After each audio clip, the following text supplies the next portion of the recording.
NTPC आसपंड pipe फाटी गाँ जलमग्न अनुगुल जिला कणिहा स्थित नवरत्न कंपानी एनटीपीसी आसपंड पाइप फाटी जाइछि फल भिजिगोड़ गाँव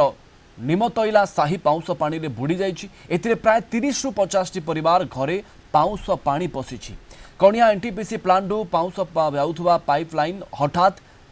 निमतईला साही निकट में फाटी जाइथिला फल निमतईला साहीर अधिकांश घर को पाउंस मिशा पानी माड़ी जाइथिला स्थानीय लोकों कहवा अनुसार निमतईला साही अनेक संपत्ति नष्ट होईछि एभली घटना को एनटीपीसी अणदेखा बोली अंचलवासी अभियोग करिसेंति।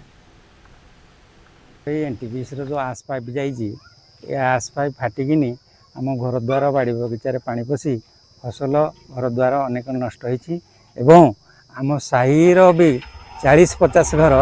नष्ट होईछि। आमर पनीपरिया अधिक लगी ताहा नष्ट होईछि आउ गोरु गाई भी घास खाइबा से खाइबा द्वारा तक जीव जीविका प्रति क्षति अच्छी दुखजनक कथा जे एपर्यंत कर्तृपक्षर कौन प्रशासन पक्षर ये आसिले नहीं ये खूब निंदनीय कथा ये हूँ एनटीपीसी मनमानी नीति आम यार दाबी करुचे आमर क्षतिपूरण सहित